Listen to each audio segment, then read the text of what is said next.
অনেক ব্যক্তির মনে একটা প্রশ্ন জাগে আমাকে আর রাধাকে নিয়ে। বলেন যে না আমি আর রাধা একসাথে থাকি, না আমাদের বিয়ে হয়েছে। আমি এখানে দ্বারকাতে, ও ওখানে বর্ষণাতে, তাও এত ভালোবাসা কি করে? এ কেমন সম্পর্ক? আমি তাদের একটা সহজ কথা বলতে চাই।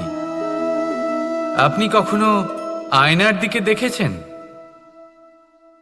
নিজের দুই চোখের দিকে তাকিয়ে জিজ্ঞাসা করুন, এই দুই চোখ একসাথে কেন বন্ধ হয়, একসাথে কেন খোলে, একসাথে কেন ঘুমোয়, একসাথে কেন কাঁদে?